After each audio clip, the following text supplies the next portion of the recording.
Militantes missionários vão avante. Sou teu Deus, sou teu amigo. Militantes missionários vão avante. Sou teu Deus, falo contigo. Militantes missionários vão avante. A serviço do reino. Quem está feliz com Jesus hoje? Então encontre uma pessoa bem bonita do seu lado e dê um sorriso para ela. Ficou difícil? Se não tiver ninguém bonito aí embaixo, é só olhar aqui para cima, tá? Mas não é para mim não, é para o pastor Adão Santos, né? Pastor Adão está parecendo manequim de vitrine de shopping center, né? Tá com uma gravata ali que nem Salomão teve uma igual, viu? A cor da alegria, vinho, né? Pastor Adão, há muito tempo eu queria lhe conhecer pessoalmente. Lhe conheço das mídias, né? Das histórias, dos púlpitos do Brasil. E hoje estar presente com o senhor aqui é um motivo de muita alegria. Deus lhe abençoe muito. Deus lhe faça frutífero nessa terra. Dizem por aí que o profeta só não tem honra na sua casa. Mas eu acho que a sua história vai mostrar o contrário. E já está mostrando. Um filho do estado do Pará, que levou alegria a outros estados, agora retorna a esse estado para trazer um tempo de muita paz e de muito avivamento. A igreja concorda comigo dizendo amém? A esposa do pastor, a senhora é a esposa do pastor? Tá bonita, né? É, pastor Adão, o senhor orou muito, né? Já ela, eu acho que não orou nada, né? É brincadeira, viu? Um casal muito simpático, Deus abençoe vocês. Rever meus amigos aqui, ouvir essa nova geração pregando é um motivo de muita emoção. Quero cumprimentar aqui a cantora Suelen, minha irmãzinha, maninha de tanto tempo, né? Deus te abençoe. Leve meu beijo no coração da Mara. Você ainda está no Paraná? Está em Goiás agora? Quem mandou você arrastar ela para Goiás? Seu abençoado. Deus abençoe vocês de todo o coração. Mas se encontrar a Mara, fala que eu mandei um beijo para ela, tá bom? Cumprimentar aqui a cantora Mara Silva, que me deu um CD. Vera Lima, que me deu um CD. E o Robson Santos. Cadê o Robson? O Robson mandou um bilhetinho para mim, que ele quer cantar uma música comigo. Me dá poder de filho. Você gravou essa música? Então nós vamos formar uma dupla. Sepultura e cemitério, tá bom? Alguém trouxe Bíblia nessa noite? Vamos estar em pé em reverência à leitura da palavra? Abra sua Bíblia comigo no livro do profeta Isaías. Livro do profeta messiânico. O capítulo é o de número 43. E o versículo é o de número 1. Eu vou abrir uma exceção para algumas pessoas que estão sentadas porque estão com crianças no colo. Essas pessoas podem permanecer sentadas.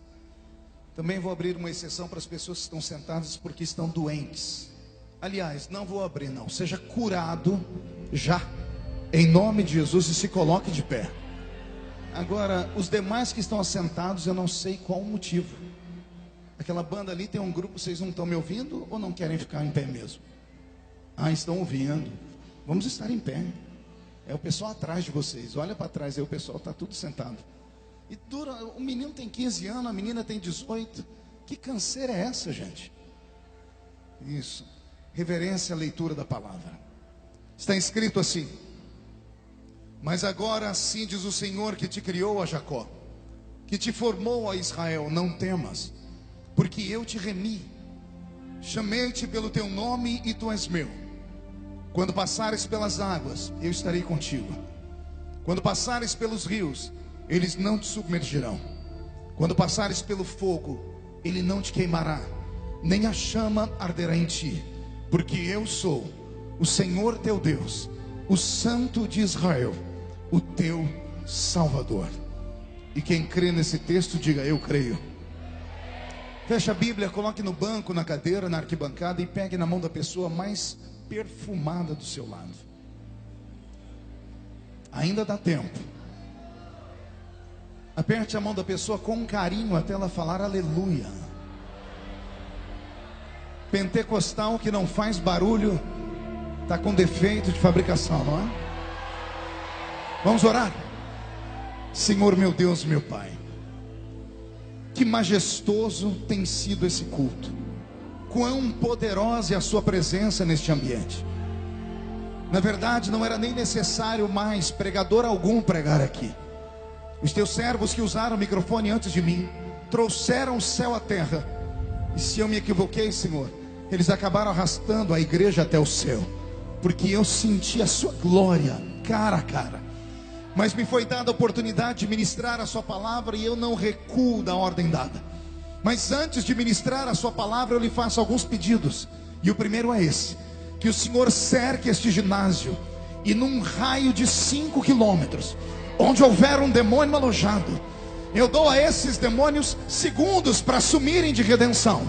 Porque se não sumirem, serão queimados pelo poder da sua glória, que aqui será derramada. Rasgue os céus sobre esta linda cidade nesta noite. Manda anjos de fogo descerem aqui. Que estes anjos desçam, trazendo brasas de fogo nas mãos. Comecem a esparramar estas brasas entre nós. E onde houver um crente cheio do Espírito Santo, pega ele nesta noite, Jesus. Toma ela nas tuas mãos nesta noite e mostra o caminho da verdadeira e poderosa adoração. Fala conosco, fica conosco. É o que eu te peço agora e sempre. E toda a igreja diz: os que podem, tomem o seu assento, dando a Jesus uma linda salva de palmas. Porque Ele é grande, porque Ele é tremendo. Graças a Deus. Vou pedir ao meu tangedor Robson: o que você está fazendo aí? Era para esse... O cabo não dava para chegar aqui? Tomara que eu te veja, porque eu estou meio cego, né? Mude a música para mim, Robson. Eu ministro o Evangelho de Cristo desde criança. Eu tinha 13 anos de idade quando agarrei um microfone como esse para pregar pela primeira vez. Hoje, no alto dos 44 anos, eu sei que a carinha é de 50 e o corpinho é de 60. Você ri porque não é você. Mas eu não consigo trazer na memória nenhuma lembrança, desde a minha infância até os dias de hoje, de um culto que Jesus tenha faltado à reunião.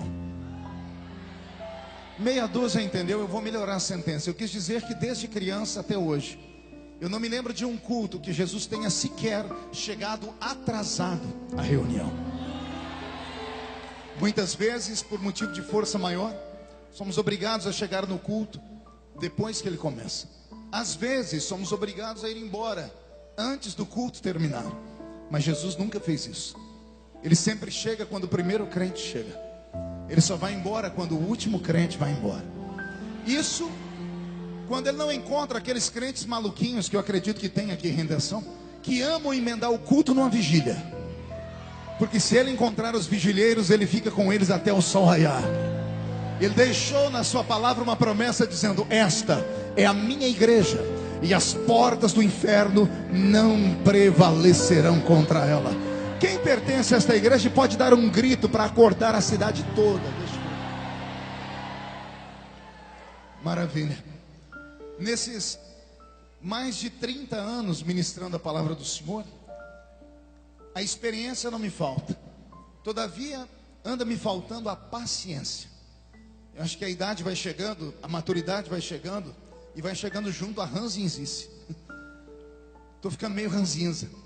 Por exemplo, eu não suporto estar pregando e ver pessoas andando, porque eu não consigo imaginar uma pessoa que serve a Deus, que vem para um culto como esse, e tem um outro compromisso melhor do que esse, para sair, principalmente na hora da palavra, né?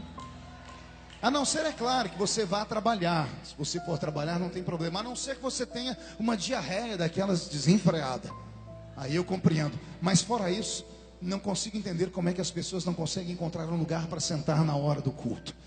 Aqui não é a casa da mãe Joana. Tem aparência de ginásio, mas se transformou no santuário do Deus vivo já tem muito tempo. Nestes anos, pregando a palavra de Deus, eu aprendi algumas coisas e ando ensinando.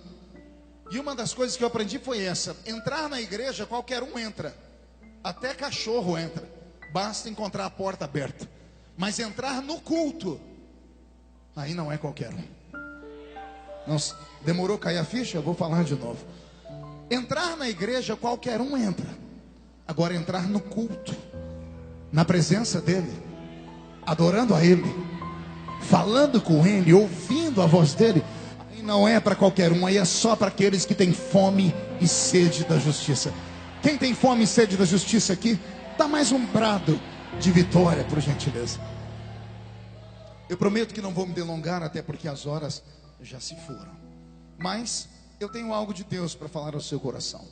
Talvez não seja aquilo que você queria ouvir, mas com certeza é aquilo que você precisa e vai ouvir. A Bíblia Sagrada é um livro antigo. Fico às vezes imaginando por que alguns crentes olham e dizem assim: poxa, por que o pastor repete a pregação?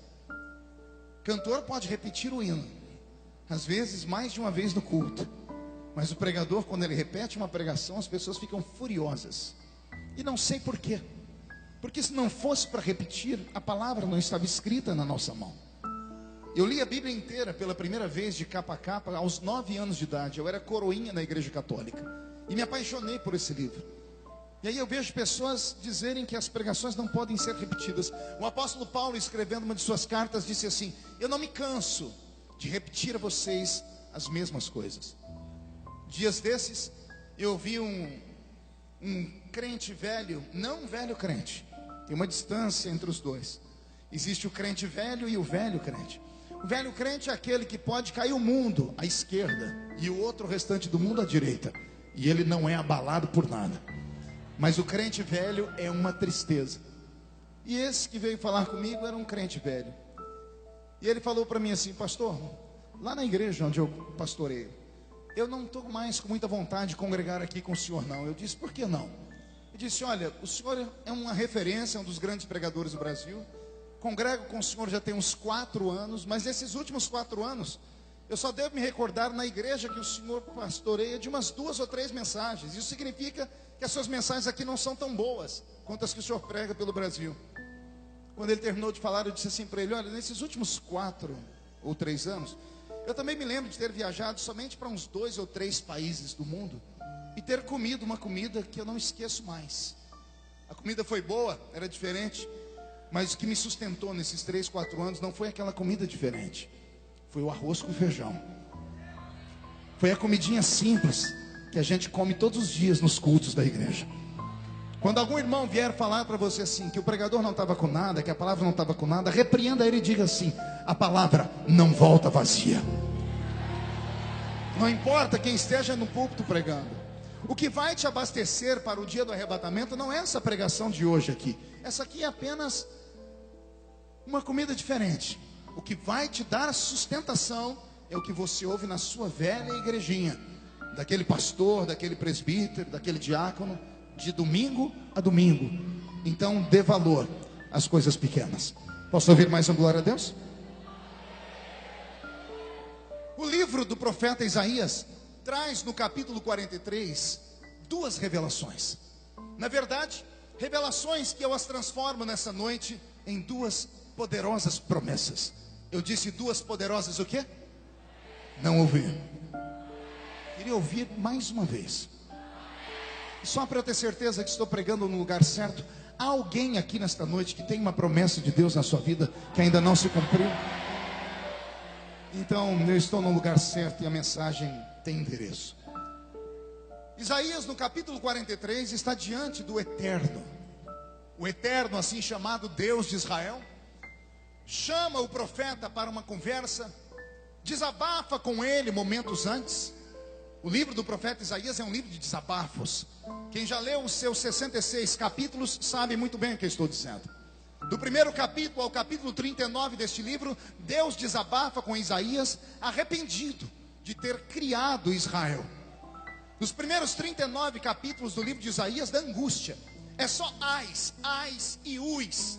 Se você pegar do primeiro capítulo ao capítulo 6, você vai ver o profeta com o dedo de profeta em rício dizendo: ai dos que bebem, ai dos que chamam pedra a Deus, ai dos que adulteram, ai dos idólatras, ai, ai e ai. Do primeiro capítulo ao capítulo 39, Deus chama Isaías, e Deus tem em uma mão um chicote, e na outra mão um pesado cajado. E ele diz a Isaías: esse povo tem olhos e não vê, tem ouvidos e não ouve, e não me servem por amor. Mas de repente, como que num passe de mágica, no capítulo 40 para frente, o Deus que estava irado fica apaixonado. O Deus que estava com raiva fica calmo. Ele pega o cajado, ele pega o chicote e esconde, e ele pega em uma das suas mãos um vaso com unguento. Ele pega em suas mãos um vaso de azeite que cura, e em todo Israel que ele havia batido, ele derrama o bálsamo para curar as feridas. E Deus muda, e ele começa a dizer: Isaías, avise ao meu povo que operando eu, quem me impedirá? O Senhor continua dizendo: Isaías, avise ao meu povo que eu preparei para eles uma terra, e chegará uma época em que o menino vai dormir ao lado do leão. Chegará um tempo em que os homens ficarão ao lado das peçonhas chamadas de cobras. Chegará um tempo em que a terra vai produzir e eles não vão ter que ter dinheiro para comprar. A terra dará a eles mel, a terra dará a eles leite, a terra será um paraíso. O Deus que estava até o capítulo 39 espancando Israel, do capítulo 40 começa a chamá-los de filhos. E eu, é claro, não quero pregar sobre o Deus dos primeiros 39 capítulos.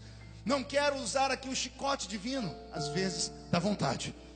Basta olhar para a cara de alguns que olham para o púlpito: sangue e fogo. Você acha que eu estou falando demais? Rapidamente olhe para quem está do seu lado esquerdo ou direito. Olha a cara da pessoa. Parece que comeu jiló sem sal antes de vir para o culto. Parece que foi batizado num pote de vinagre. A pessoa não abre a boca nem para respirar. E olha que está num culto pentecostal de missões. Segura aí. Vem para o culto com esse olho seco, parecendo olho de sapo que morreu num dia de enchente. Fica o culto inteiro com essa boca travada, essa boca de aço, essa língua de ferro, esse queixo de concreto. Então às vezes eu, como pregador, tenho vontade de usar o chicote divino. Mas essa noite Jeová não me autorizou. Vocês estão no lucro com Deus. O Senhor me disse: não bata nos paraenses, diga a eles que eu tenho promessas gigantescas sobre esse estado ainda. No capítulo 43, como eu disse, há duas revelações, há duas promessas. A primeira promessa é Deus dizendo a Israel assim: se passares pelas águas, elas não te afogam. A segunda promessa é assim: se passares pelo fogo, ele não te queima, e a chama não arderá em você. E eu não sei se você prestou atenção que na medida em que eu falei sobre as duas revelações, as duas promessas, houveram manifestações diferentes. Quando eu disse: se passar pelas águas elas não te afogam, a igreja vibrou mais. Quando eu falei: se passares pelo fogo a chama não te queimará, a igreja vibrou, mas vibrou menos. E a pergunta que fica é essa: por quê? E a resposta está com esse pregador. Porque aqui existem duas palavras. Uma palavra pode ser compreendida, absorvida, entendida pelo intelecto natural. A outra só pode ser entendida por homens e mulheres que, mesmo pisando nesta terra, estão com o rosto e a mente no céu. Não entendeu? Vou melhorar. Parte desta revelação pode ser compreendida pelo homem natural, pelo homem comum.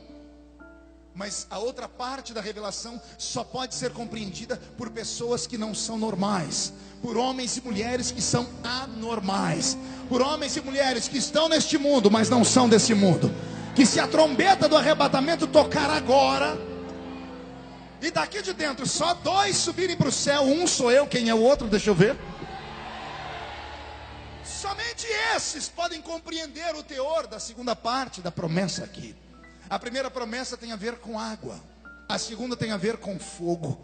A primeira promessa tem a ver com água, a segunda tem a ver com...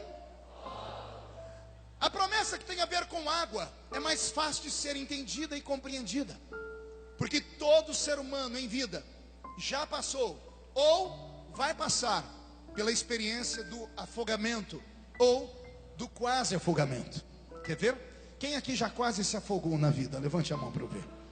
E os que não levantaram a mão estão com medo de ser excluídos pelo pastor da igreja, que vai ver esse DVD depois, vai falar: ah, você quase afogou, então você foi no mar, tomou banho de rio, na piscina, na praia. Não é nada disso. Nem todo mundo afoga ainda no mar ou na piscina. Às vezes a pessoa se afoga em casa tomando um copo d'água. Quem aqui já tomou um copo d'água e a água entrou por onde não devia? E graças a Deus a gente tem o nariz, porque se não tem o nariz a gente afogava mesmo. A gente acaba engasgando, e no engasgamento a água sai pelo nariz. Todo ser humano passa pela experiência do afogamento em vida. Então, quando Deus está dizendo assim: Isaías, avisa o meu povo que se passar pelas águas, elas não afogam eles. Deus está dizendo: Isaías, o meu povo é especial. Todo o meu povo é especial. E por serem tão especiais assim, eu falo na altura em que eles podem me compreender. Há um grupo no meio do meu povo, Isaías, que só pode entender quando eu faço promessas racionais, quando eu faço promessas que fazem sentido, quando eu faço promessas que a mente deles não tem que imaginar ou pensar muito, como essa, de passar pelas águas. Por que nós demos glória a Deus quando eu falei e li o texto, se passar pelas águas? Quando eu recitei agora há pouco, a igreja vibrou. Por quê? Já te explico cientificamente. Aqui no seu cocoruto, atrás da sua cabeça, existe um aparelhinho, um órgão, chamado cerebelo. O cerebelo seria o HD humano. No cerebelo estão armazenadas as suas memórias. E essas memórias às vezes são ativadas inconscientemente. Como assim, pastor? Você não ouve uma música do Feliciano Amaral há 580 anos, mas de repente um episódio, um irmão que você revê na rua, uma melodia de uma música traz a memória, e você ouve a música sem ela estar tocando, e você é transportado para o culto daquele dia que você participou daquele culto. A sua mente inconsciente, ela armazena todas as memórias possíveis, e todas as vezes que o seu ouvido registra uma palavra, esta palavra vai até o cerebelo. E o cerebelo trabalha numa velocidade infinitamente maior do que todos os computadores do mundo juntas. E ele busca essas memórias. E quando você ouve uma palavra, e essa palavra faz sentido, automaticamente falando, antes do pregador terminar de falar, as pessoas estão assim, ó. Ou estão dizendo glória a Deus, e alguns estão de pé, batendo o pé no chão. Às vezes o pregador nem terminou a pregação, e as pessoas já compreenderam. Por quê? O seu inconsciente foi ativado. E o seu espírito disse à sua mente: pode acreditar nisso, que isso aí é verdade. E quando você ouve algo que faz sentido, automaticamente você reverbera e diz glória a Deus. Nós somos tendenciados a responder de maneira afirmativa aquilo que nós cremos e acreditamos. Amém até aqui? Quando Deus diz: se passar pelas águas, elas não te afogam. Deus está dizendo assim: Isaías, existe uma parte do meu povo que eu só posso fazer para eles promessas que eles consigam compreender de maneira rápida, racional, sem nenhum tipo de obstáculo. Existe um povo, do meio do povo, que só acredita em coisas que podem ser tocadas, que só acredita em coisas que já aconteceram com outras, que só acredita em coisas que podem facilmente ser absorvidas pela sua mente. Por exemplo, você está num culto da igreja e o pastor Adão está pregando debaixo de uma inspiração divina, e no meio da pregação ele diz assim: assim diz o Senhor, crê no Senhor Jesus e será salvo tu e a tua casa. Por que você deu glória a Deus? Ah, pastor, porque a palavra é tão bonitinha. A Bíblia toda é bonita. Mas por que algumas palavras que são lidas a gente reverbera e grita na hora? Porque o seu inconsciente é ativado. Quando o pastor Adão supostamente disse: crê no Senhor Jesus e será salvo tu e tua casa, o seu espírito absorveu esta palavra, e inconscientemente a sua alma viajou no tempo. E mesmo não se lembrando, o seu espírito quis dizer a você: você conhece alguém que já foi salvo, alguém da sua família já foi salvo, alguém da família do seu amigo foi salvo, e se Jesus salvou aquela, vai salvar a sua também. E por isso nós reverberamos dizendo: eu creio, e damos glórias a Deus. Amém?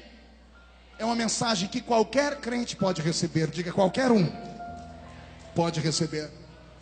Outro exemplo de promessa simples: você está no culto, pastor Adão está mais inspirado ainda, E ele libera a seguinte palavra: eis que o anjo do Senhor acampa ao seu redor e te livra de todo o mal nesta noite. Por que você deu glória a Deus? Porque a palavra é bonita? Não, você deu glória a Deus porque o seu espírito recebeu uma mensagem subliminar. O seu cerebelo disse assim para ele: pode acreditar nisso aí, porque ontem você foi livre de um acidente. Há 2 semanas atrás alguém ia te matar. Aquilo que as pessoas chamam de sorte ou de quase, para o crente não existe sorte nem quase. Para o crente não existe coincidência. Para o crente existe cristocidência. Você sabe que não foi obra do acaso, foi a proteção de Deus sobre a sua vida. Posso ouvir um amém por essa palavra? Então levante a mão direita para o céu comigo. Coloque no ombro do seu irmão e diga assim para ele no pé do ouvido: esta palavra faz parte de uma promessa simples, que qualquer um pode ouvir, porque qualquer um pode acreditar. Respire fundo agora e aperte o cinto. Robson, mude a música. O Eterno resolve mudar a promessa, e ele sai da água e vai para o fogo. E ele diz: mas existe uma parte de homens e mulheres na igreja, muito obrigado, existe um grupo de homens e mulheres no meio do meu povo, que estão prontos para ouvir promessas loucas, promessas absurdas, promessas incríveis, promessas espetaculares, promessas que homem natural não crê, não consegue compreender, e por isso dá gargalhada delas. Mas existe alguém no meio do povo do Senhor que está preparado para ouvir coisas que os ouvidos naturais não ouviram. Aí vem Deus e diz: se passar pelo fogo, a chama não queima você. Percebeu que só aquela irmãzinha deu glória a Deus? Eu repeti a palavra do fogo, eu já estou ensinando e explicando, mas só ela deu glória a Deus. Eu já explico, era natural isso. Porque quando você ouve passar pelo fogo e não se queimar, não faz sentido. O seu cerebelo busca experiências e ele não encontra. A única que ele vai encontrar é a velha história de 3 moços que foram jogados em uma fornalha e sobreviveram sem que o fogo os queimasse. Qual o nome deles? Não, isso aí é apelido babilônico maldito. O nome deles é Ananias, Misael e Azarias. Os únicos 3 homens da história da humanidade que andaram no fogo e não foram queimados. Ei, escute, eu não estou falando de pessoas que andaram no fogo e sobreviveram a ele. A promessa não é passar pelo fogo e sobreviver ao fogo. A promessa não é sobreviver com queimaduras de 1º grau, de 2º ou de 3º grau. A promessa é: se passar pelo fogo, a chama não queima você. Antes de continuar, deixa eu te falar aqui um pouquinho sobre o fogo. O fogo é o elemento mais poderoso do universo. Por isso que quando Deus é aclamado na Bíblia Sagrada por inúmeras vezes, a Bíblia relaciona Deus a fogo. Hebreus capítulo 12, Deus é um fogo devorador. O fogo é o elemento mais poderoso do universo. Ele evapora a água, ele queima a madeira, ele queima o plástico, ele derrete o ferro. O apóstolo Pedro, na sua 2ª encíclica, ele diz que a terra e os elementos que existem nela agora, um dia serão derretidos pelo fogo. Aí vem o Eterno, o Criador do céu e da terra, e diz assim: Isaías, tem um grupo no meio do meu povo que eu tenho uma promessa louca para eles. E qual é a promessa, Senhor? Se levantar contra eles o maior poder do universo, ele se levanta para cair, porque não pode tocar o meu povo.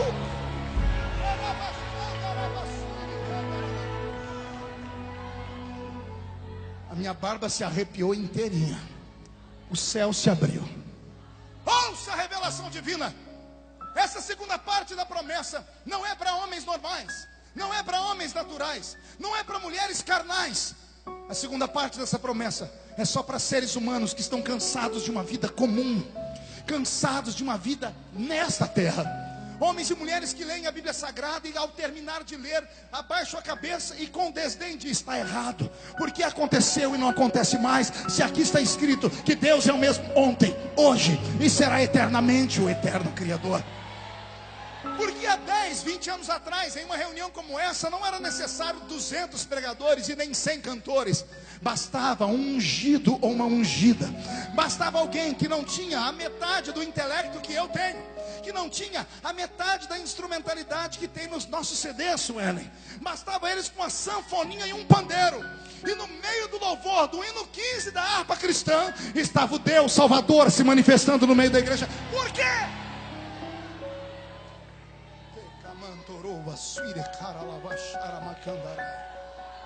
Porque naquela época os homens e mulheres eram homens e mulheres que entravam numa reunião como essa, não para ver homens, não para ver mulheres. Não entravam numa reunião como essa apenas para dar um abraço, ou tirar uma fotografia, ou dar um beijo no rosto, ou levar uma lembrança, ou um souvenir. Não! Os crentes só tinham 3 lugares para ir: igreja, sua casa e o trabalho. Em qualquer outro ambiente nós éramos rejeitados. Em qualquer outro ambiente o crente não era bem-vindo. Nem nas festas de aniversário da nossa família ímpia. O crente não ia para lugar algum. Como o crente não ia para lugar algum, ele tinha tempo para ler a Bíblia. Ele tinha tempo para ler Abacuque. Hoje o nosso povo só sabe ficar no Facebook. O nosso pessoal antigamente conhecia o número do telefone de Deus. Hoje, com o seu WhatsApp, conhece o telefone de todo mundo. O telefone de Deus foi inclusive citado aqui hoje. Ele tem número 3332, não sei se você conhece. 33 é o capítulo e 3 é o versículo de Jeremias, que diz: clama a mim e responder-te-ei, e anunciar-te-ei coisas grandes e ocultas que você não sabe. Ô pastor, faltou o número 2. Isso tem que ser feito com 2 joelhos cravados no chão. Naquele tempo Deus podia falar, e por isso os profetas se manifestavam, e por isso haviam interpretações de línguas estranhas, e por isso havia manifestações de sinais, prodígios e maravilhas. Hoje, malemar, temos gritos de glória a Deus. Precisamos modernizar, inclusive. Precisamos trocar os glórias por aplausos, porque às vezes a igreja fica em muito silêncio demais. Não que aplaudir a Cristo seja errado. Não, o salmista diz: louvai ao Senhor com palmas. Mas eu me lembro que uma vez eu sentei com um velho presbítero da minha igreja, o irmão Ovídio Ramos, e perguntei para ele: irmão Ovídio, por que nós da Assembleia de Deus aqui do interior de São Paulo não batemos palma? O Ovídio olhou por cima daquele óculos todo torto que ele tinha e disse assim para mim com a voz de barítono: meu filho, não é pecado bater palma não, mas nós não bate palma para não errar o rumo. E eu falei: como assim, irmão Ovídio, errar que rumo? Ele falou assim: é o seguinte, quando nós bate palma, o certo é bater palma para Deus. Só que a gente só bate palma quando o pregador fala uma coisa bonita, ou quando a nota musical do cantor atinge uma altura linda. Aí a igreja aplaude. Aí o velho falou assim para mim: quando esse povo aplaude, ele está aplaudindo a quem, meu filho? Eu falei: a Deus. Ele disse: prova. Eu disse: por quê? Porque quando bate palma, o pregador se empolga mais ainda, e o cantor aí que ele se acaba. Ele falou assim: bater palma não é errado, mas como eu sou do crente das antigas, disse ele, eu não quero errar. Então quando eu sinto vontade de bater palma, eu dou glória a Deus.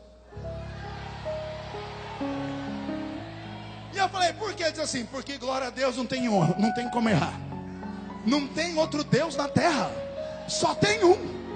Quando você dá glória a Deus, o glória sai na horizontal e vai para a vertical.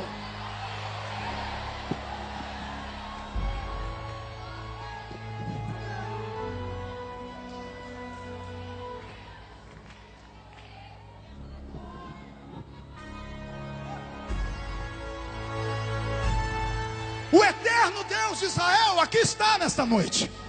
E Ele quer voltar a tocar a sua igreja. E Ele quer voltar a fazer promessas absurdas. Mas como Ele pode fazer promessa absurda se o menino que está aí do seu lado, eu não vou nem olhar para não entregar, não para de fazer carinho na namorada dele. O marido não para de passar a mão no cabelo, no rosto da esposa. Os crentes não largam o celular nem por reza brava. Tem 2 meninas ali atrás, eu não vou nem olhar para não entregar, não param de lixar a unha. Alguém avise elas que aqui não é um salão de beleza, aqui ainda é a casa do eterno Deus.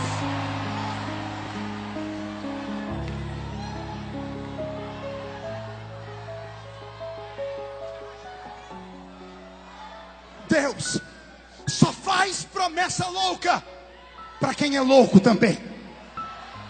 Eu quero saber se tem algum louco aqui. Se tem algum louco, não grita não, dá um berro de glória a Deus para acordar o Pará.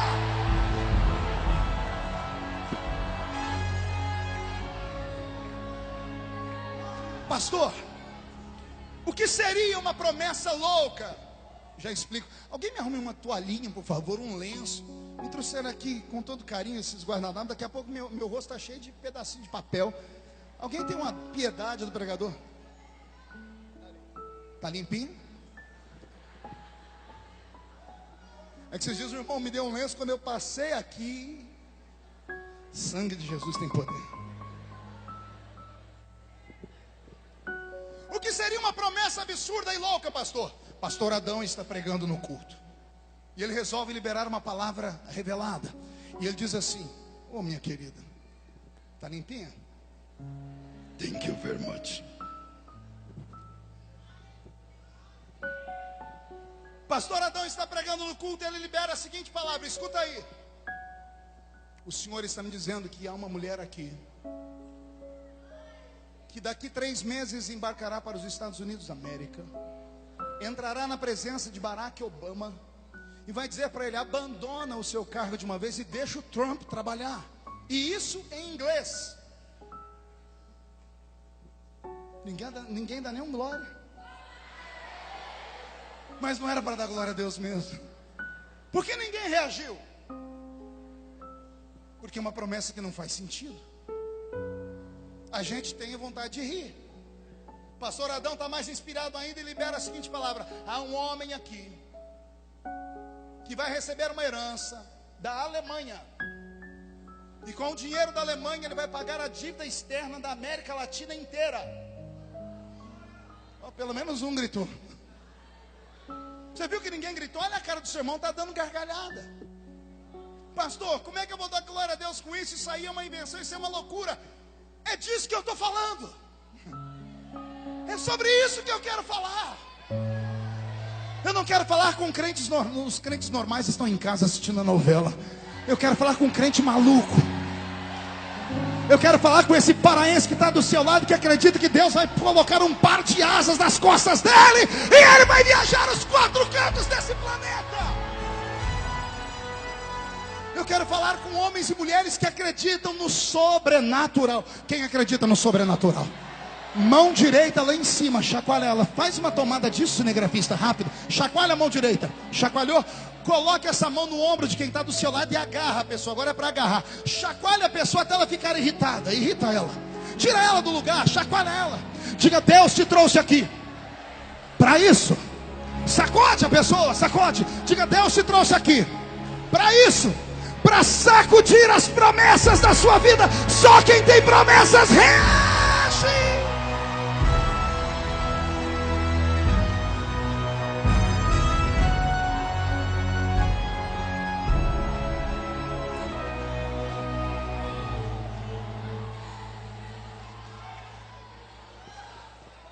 Eu estava pregando na igreja Batista da Lagoinha. Terminou o culto, eu estava lá embaixo, na mesa com os meus materiais. Chegou um mineiro bem matuto perto de mim. E ele disse assim: ô pastor, eu senti de te dar um presente. E eu falei para ele: eu senti de receber, me dê logo. Ninguém sente de dar mais nada para nós, é uma tristeza. E o mineiro enfiou a mão numa sacolinha de plástico e tirou uma caixa de paçoquinha embrulhada. Até hoje eu não entendi esse mistério, mas eu estava morrendo de fome, desembrulhei uma paçoquinha e comi. E eu vou usar o idioma de Minas para falar da paçoquinha. Ô trem bom, sou. Quem já comeu paçoquinha embrulhada aqui? O trem é bom ou não é? Tem algum mineiro aqui? Olha, essa raça dominou o mundo. Todo lugar que eu vou do mundo tem um mineiro. Eu cheguei em Nagoya há poucos dias atrás, no Japão. Eu estou lá no Japão e eu levantei na congregação e perguntei: tem algum mineiro aqui? Não levantou um de zóio rasgado? Ah, pastor, eu falei: uai, mas você é todo... Eu falei: não, eu sou da 3ª geração, estava no Brasil, vim para cá. Mas eu nasci lá em Minas Gerais, sou. O mineiro olhou para mim, eu olhei para ele, estou comendo a paçoquinha e ele deu o golpe. Ô pastor, o senhor pode orar por mim? Eu já estava com a paçoquinha na boca, não tinha como voltar. Eu falei: depois da paçoquinha eu faço qualquer coisa para você. Eu falei, você quer oração pelo quê? Ele disse, ô pastor, ontem à noite eu fui numa vigília. Aí eu enfiei a paçoquinha na boca para não ter uma crise de riso. Mas eu não sou gente. Eu falei, você foi aonde? Ele, numa vigília. Eu enfiei a paçoquinha de novo. Que eu já ouvi falar de vigília. Vigília era a primeira vez. Eu falei, e daí? Ele falou, e daí, pastor, que não era vigília de crente normal, não. Era vigília de crente doido. Eu conheço vigília de crente doido. Mas eu queria ouvir da boca dele. Eu falei, o que é uma vigília de crente doido? Ih, pastor, aquelas vigílias que quando o Espírito Santo desce, os crentes parecem que recebem o espírito do Bruce Lee, uai. E eles ficam... Eu falei, e daí? Ele falou, e daí, pastor? E daí que lá pelas tantas, levantou um profeta doido. Eu conheço profeta doido, de vigília de crente doido. Mas eu queria ouvir da boca dele. Eu disse, o que é um profeta doido, meu filho? Eu falei, ih, pastor, aqui esse profeta que quando vem profetizar pra gente, quase mata a gente do coração, uai. Eu falei, mas por quê? Uai, pastor, estava encostado na parede da igreja, olhando pro púlpito. Eram umas 4 da manhã. E o senhor sabe, né? A vigília é assim, ela sobe e desce. Ele quis dizer, tem a hora que o fogo cai, o povo dança, daqui a pouco quieta todo mundo. Aí quando está todo mundo querendo dormir, vem um doido e diz, eita Deus, aí o fogo pega de novo. Ele falou, pastor, quando eu estava lá escorado na parede, foi esse momento, estava todo mundo quieto, pastor. E lá vem o profeta, pastor, o profeta em vez de vir de frente, veio de costa. Foi, e aí? E aí, pastor, que ele veio e botou a mão no meu ombro. Eu falei, que eu quase tive um desarranjo. Eu falei, porque ele botou a mão no seu ombro? Não, pastor, que ele botou a mão no meu ombro e não deu tempo de eu virar, uai. Eu, por quê, meu filho? Uai, pastor, quando eu fui virar, ele falou assim, homem! Ai, ai, ai! Aqui esse profeta espalhafatoso, né? Eu falei, e aí? Foi, e aí, pastor, quando eu voltei para a terra, eu olhei para a cara do profeta, ele estava se chacoalhando todo, ele agarrou a minha mão direita, pastor, e disse para mim, homem, entra tu comigo nessa carruagem de fogo agora.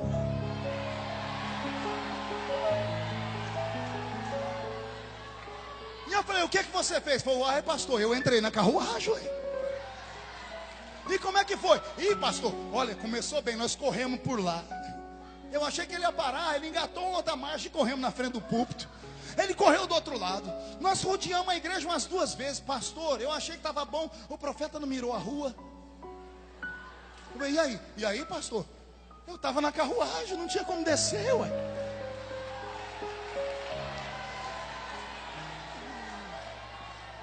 Ele falou, pastor, nós demos uma volta no quarteirão inteiro. E o profeta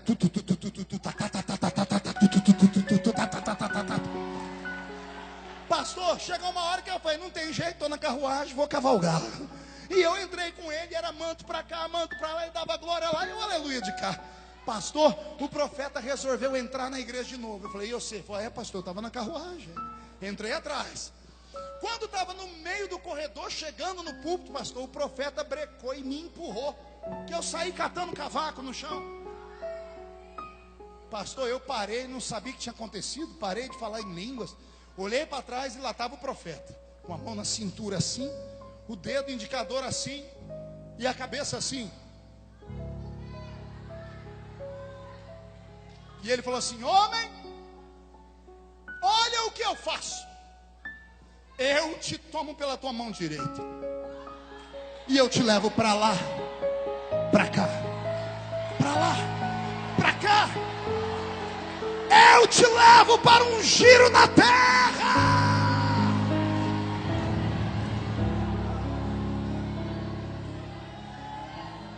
e te trago aqui. Homem, contempla à sua frente a rampa do palácio do Planalto, porque eu te colocarei entre os príncipes e reis da terra. Eu amo a criatividade profética. Tem pessoas que não conseguem compreender as manifestações proféticas porque não conhecem a cultura pentecostal. O espírito sujeito ao profeta é o espírito do profeta. O profeta recebe a mensagem, filho, vem cá, vem cá. O profeta recebe a mensagem, chega na pessoa e pode dizer assim, o irmão está preparado? Deus mandou dar uma mensagem. Fecha os olhos. Aí o profeta começa, ai, ui, e profetiza. A pessoa se emociona toda. Ou o profeta pode simplesmente fazer assim: irmão, Deus me falou que vai acontecer isso, isso, isso na sua vida. Ou o profeta pode dizer assim: irmão, me procura amanhã que eu tenho algo para te entregar. Ou o profeta pode simplesmente fazer assim: não vou falar, Deus. E pronto, obrigado. O que eu quis dizer? O espírito sujeito ao profeta é o espírito do profeta. O espírito de Deus não se sujeita a ninguém. Eu amo a criatividade profética. Esse profeta foi criativo. Ele fez como alguns profetas da Bíblia. Isaías andou 3 anos pelado na terra para falar sobre como Deus enxergava Israel na sua nudez, no seu pecado, na sua vergonha. Eu amo a criatividade profética. Mas quando esse mineiro acabou de falar para mim, eu me emocionei. Vocês não vibraram quando eu terminei a profecia? Eu também. Só que quando eu dei glória a Deus, eu fui olhar para o profeta, para o mineiro. O mineiro teve uma crise de riso. Ele contou e começou a rir, que a barriga dele balançava. Não entendi porque ele está rindo. Eu enfiei a mão no meu paletó, peguei um cartãozinho de visita e anotei o número do meu celular. E eu entreguei para ele. Disse para ele assim: olha, pega. E ele parou de rir, olhou e falou: que é isso, pastor? Eu falei: é o meu celular particular. E ele: nossa, eu vou ter seu número. Eu disse: vai. Ele falou assim: para quê, pastor? E eu falei: para quando você subir a rampa, uai. Para quando você rodear a terra, uai. Lembra de mim quando entrar no seu reino, homem. Porque eu creio em profecias malucas. Todavia, quando eu acabei de falar, o mineiro, ao invés de dar glória a Deus, abaixou a cabeça. Quando ele levantou, os olhos dele marejaram de lágrimas. E ele, com a voz embargada, passou a falar assim para mim: Suelen, o senhor acredita mesmo nisso? E eu falei: por que não acreditaria? Ele disse: pastor, eu vendo doce nas esquinas de Belo Horizonte para levar comida para minha família. Eu não sei ler, não sei escrever. Eu moro numa casa que a porta da frente não tem fechadura, é escorada com uma cadeira de fórmica. Só eu e quem tem mais de 35 sabe o que é fórmica. Pastor, você acredita que um homem como eu, banguelo, pobre, analfabeto, um dia vou subir a rampa e vou rodear a terra? Quando ele disse isso, preste atenção. Quando ele disse isso, ele conseguiu atingir o meu intelecto. E eu olhei para ele como um homem natural e disse: faz sentido. Como é que esse homem um dia pode chegar em algum lugar sendo pobre desse jeito, sendo analfabeto? E quando eu fui concordar com ele em espírito, o Senhor fez uma coisa que só quem é espiritual acredita. Pastor Adão, Deus me arrebatou em sentidos.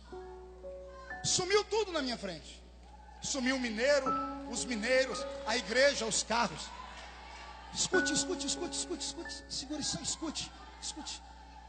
Eu olhava e não via nada. Eu estava em um lugar que não era nem escuro e também não era claro. Não tinha luz, mas também não tinha escuridão. Eu estava no meio do nada. E de repente eu olhei para o chão, houve uma explosão. E dessa explosão, um edifício começou a nascer. Sabe quando você vê em filmes, quando uma casa está sendo construída rapidinho, quando eles aceleram a câmera? Daquele jeito. Eu vi um edifício sendo construído e eu fui olhando para a altura dele. Quando eu olhei bem alto, lá em cima foi colocada uma placa brilhante escrito Hilton Hotel. Eu olhei para baixo porque me chamou a atenção que lá no 8º ou 9º andar tinha um homem de gravata e terno. Eu não consegui enxergar o rosto dele porque eu estava aqui embaixo. Quando eu olhei para o homem, o Senhor me transportou para dentro do quarto dele e eu fiquei atrás do homem. E eu via tudo que o homem via. À direita do hotel eu via o estádio de Wembley. E lembrei do lugar. Eu disse: isso aqui é Inglaterra, é Londres. Eu vi a cidade, luz iluminada, a cidade britânica mais cara do mundo iluminada. E uma voz falou para mim: se lembra? Eu não consegui responder, porque quando eu fui responder, o edifício se desconstruiu. E eu fui como que em queda livre e apareci no chão, no nada. E na minha frente, agora não estava mais um homem, porque o homem ficou menor, se tornou um adolescente. E ele tem nas suas costas uma mochila. Dentro da mochila tem um facão de cortar cana. Tem uma marmita na outra mão. E ele está subindo na rabeira de um caminhão chamado caminhão de pau de arara. Eu não conseguia ver o rosto dele. Quando eu tentei fixar, uma voz falou para mim: se lembra? E o caminhão se desconstruiu. E o homem, que agora era adolescente, foi ficando pequeno e virou uma criança. E apareceu nas costas dele uma caixa de engraxar sapato. Aí Deus me colocou de frente com um menino com a caixa de engraxar. E o Senhor falou comigo: se lembra? E eu comecei a chorar. Porque era eu. O Senhor estava me fazendo lembrar o que Ele fez na minha vida. Aquele hotel, Hilton, é onde eu fico uma vez por ano, há 12 anos consecutivos. Aquele caminhão de pau de arara, eu subi inúmeras vezes com a minha família para cortar cana, outras vezes para apanhar laranja, algodão e café. E aquela caixinha de engraxar sapato, eu tenho ela até hoje no meu escritório. Aí o Senhor falou para mim: se lembra? Eu disse: me lembro. E o Senhor disse: então por que você não diz para ele que acredita?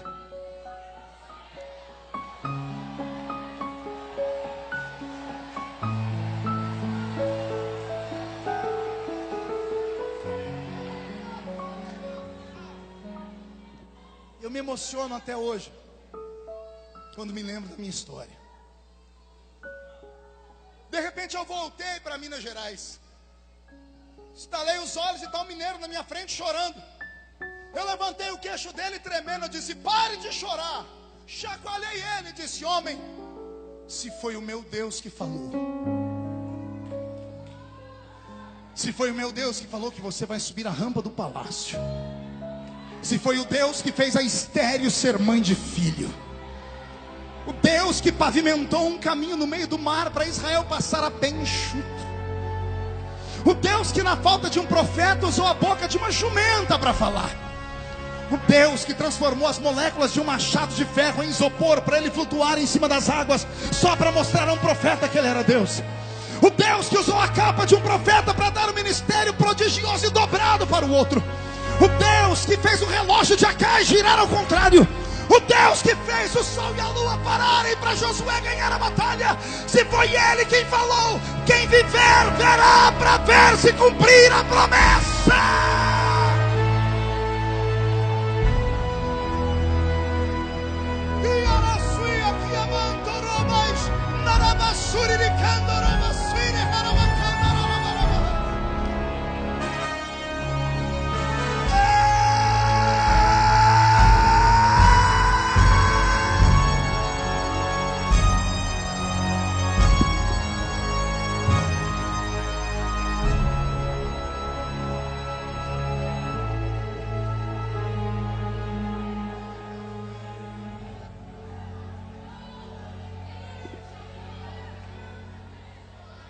Quem foi que disse que Deus se esqueceu daquela promessa louca que Ele te fez?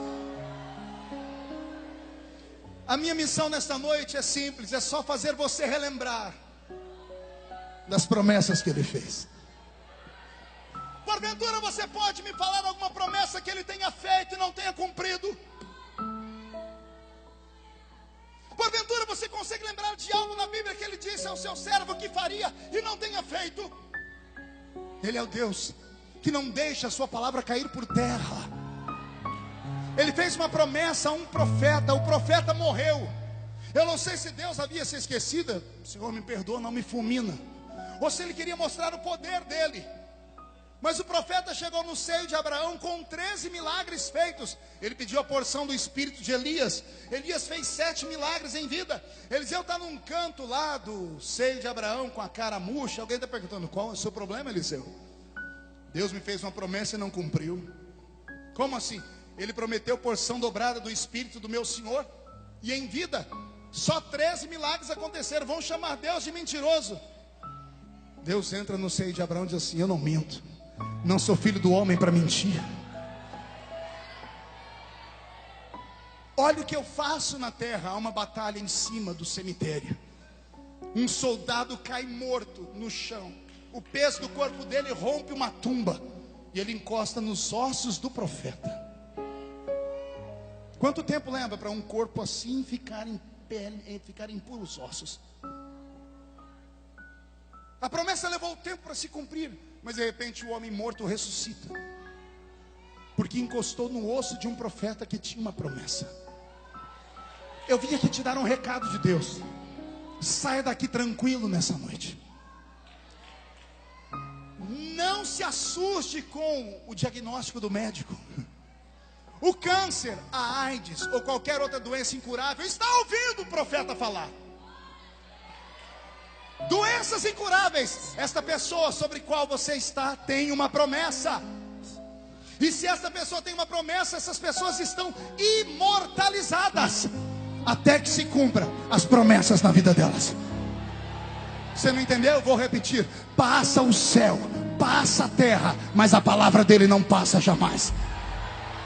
Quem viver verá, para ver Deus te coroar. O que foi que ele te prometeu? Foi as nações?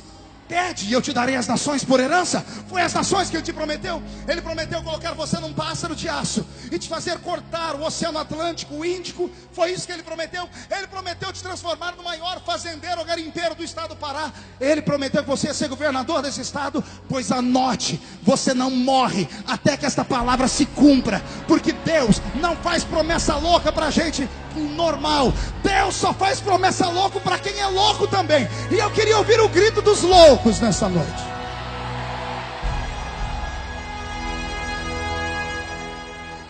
Se você tem uma promessa de Deus, por que você vai deixar que o medo te atormente?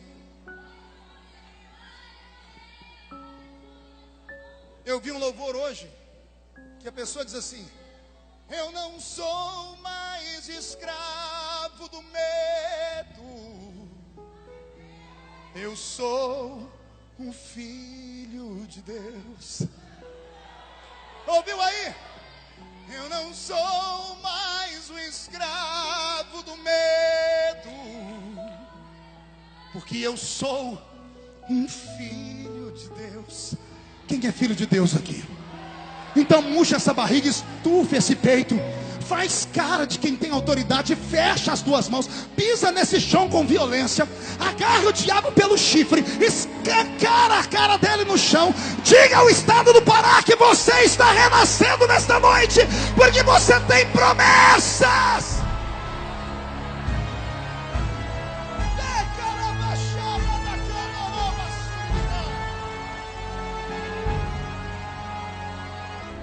Você quer se alegrar um pouquinho? Quer dar gargalhada? Sabe como é que os meus amigos pregadores e cantores mais íntimos começaram a me chamar nos últimos 6 meses? De Highlander. É isso? Highlander. E eu falei pro primeiro: o que é isso? Você nunca viu um filme do Highlander? É um camarada que você enfia a faca, você dá um tiro nele, tudo, ele cai e levanta. Não morre. E a história do filme é que se arrancasse a cabeça dele, ele morria. Arrancaram a cabeça e o homem viveu de novo. Deu um jeito de agarrar a cabeça e colocar no lugar. Foi como assim? O senhor não morre de jeito nenhum. Enquanto a gente toma tiro de revolvinho 22, o senhor toma tiro de mísseis. E quando todo mundo diz assim: morreu o Feliciano. Ó, o Feliciano de novo dando trabalho. Pergunte por quê? Eu tenho promessas. Eu tenho promessas que ainda não se cumpriram. Toda vez que o diabo vem para cima de mim, eu vou para cima de Deus. Eu não sou trouxa de ir para cima do diabo. Eu vou para cima do meu pai. Eu vou para o colo dele, choro, jejum, subo a montanha e diz: o Senhor me fez uma promessa. Quem tem uma promessa aqui? Quem tem uma promessa? Então reage, pelo amor de Deus. Agarra a depressão, chuta ela para outro lugar. Agarra a síndrome do pânico, manda para os quintos dos infernos. Bate no peito, diga: eu tenho promessas. Olhe para o seu amigo e diga: eu vou vencer. Esta semana, meu Deus, será um final de semana marcante na sua vida. Deus começa a dar sinais. Quem viver verá. Esse será o ano da reviravolta na sua história, porque você tem promessa. Quem tem promessa grita, quem tem promessa faz barulho. Quem tem promessa tira o pé do chão.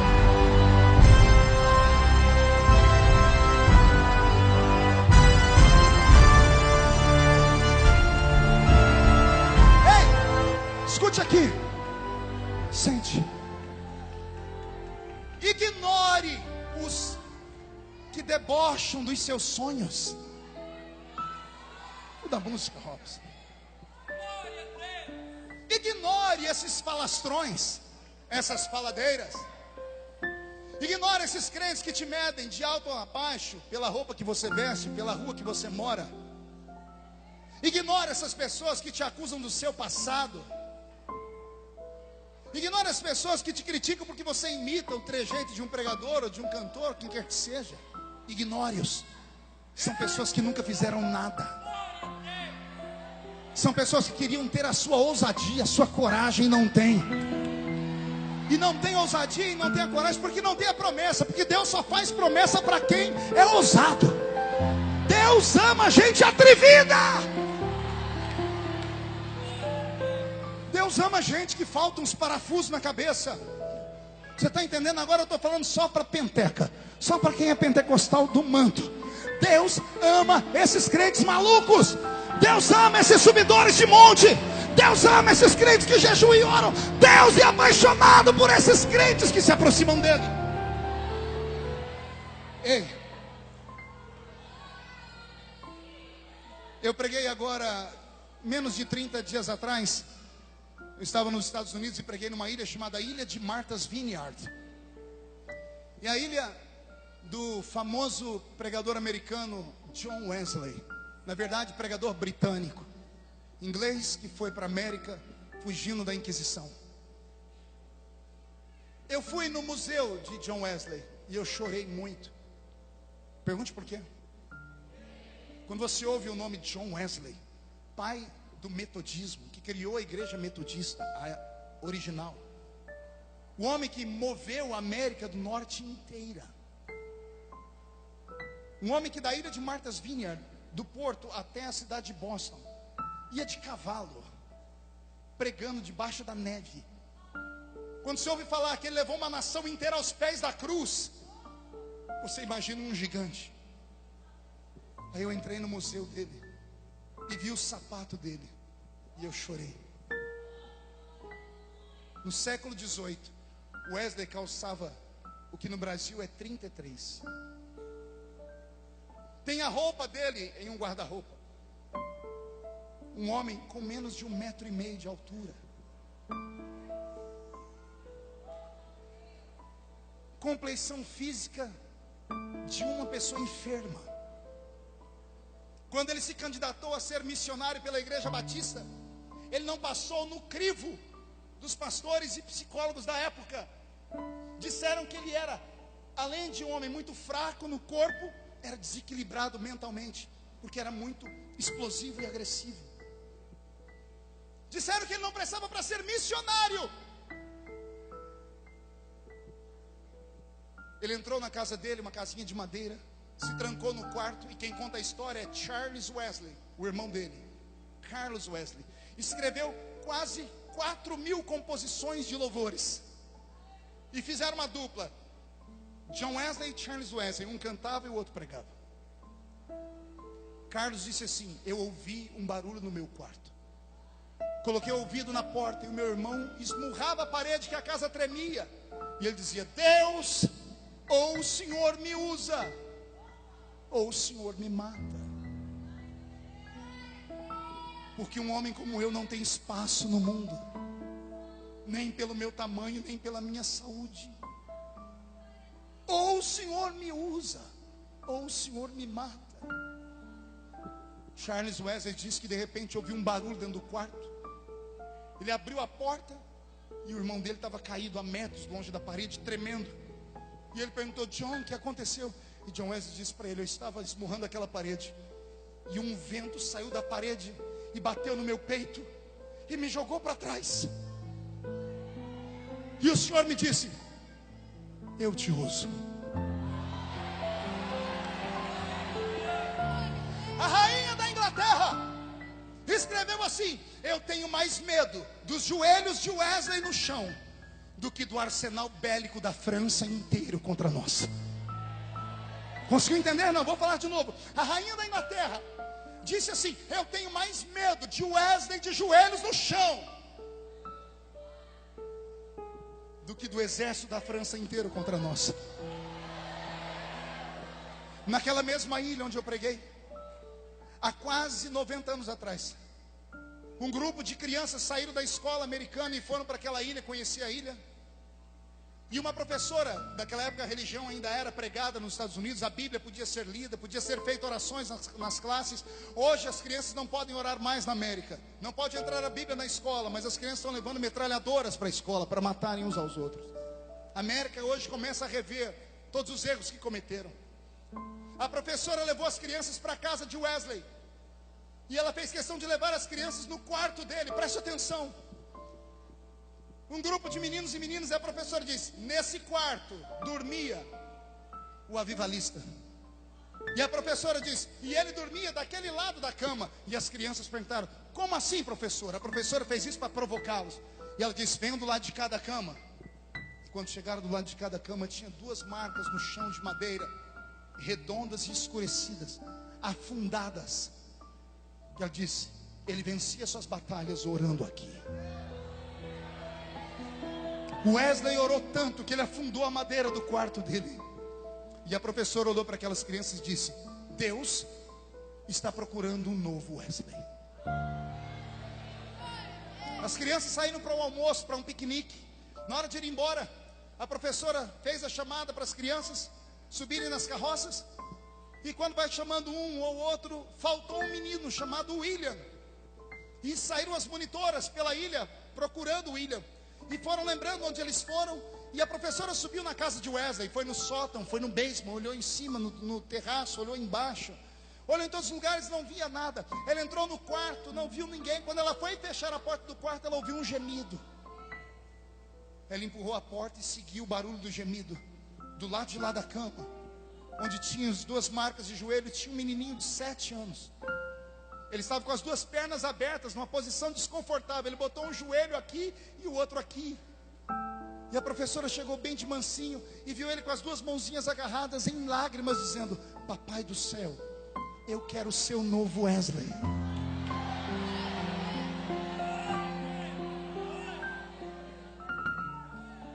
O William ainda é vivo. Chama-se Billy Graham. Billy Graham. O casamento gay foi aprovado em quase todos os estados americanos.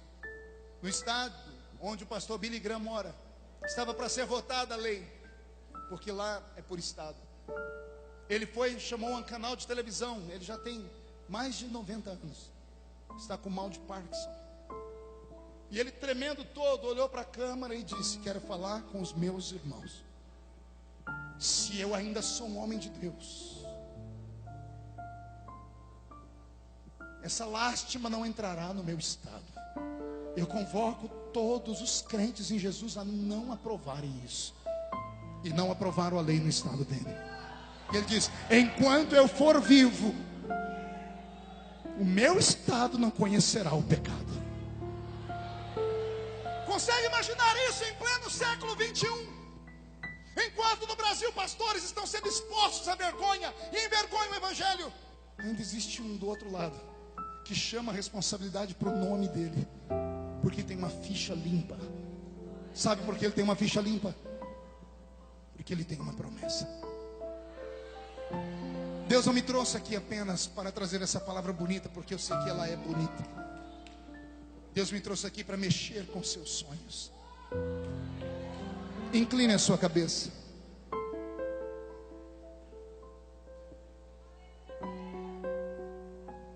Me fale de você. Por que você ainda vai à igreja? Me diga como fica o seu coração quando você vê um homem como eu pregar. Ainda acelera? Você ainda olha para o pregador e diz assim: um dia eu vou estar ali, ou você perdeu isso? A África ainda te atormenta.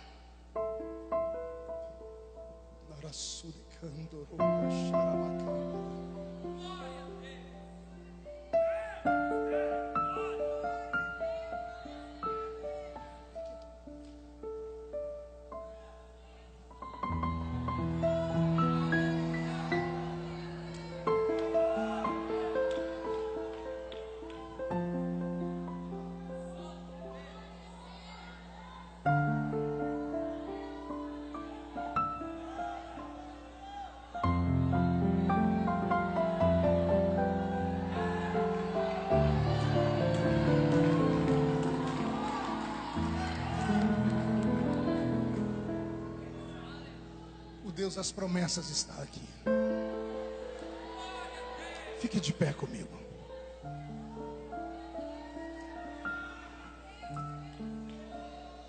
Incline a sua cabeça.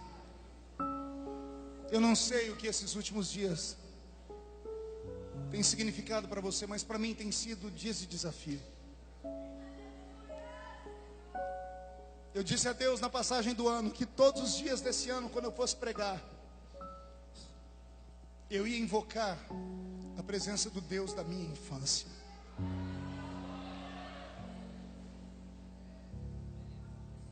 As pessoas perguntam para mim: como é que o senhor não para? Por que o senhor não para? Eu disse: os meus pés estão fincados em uma rocha.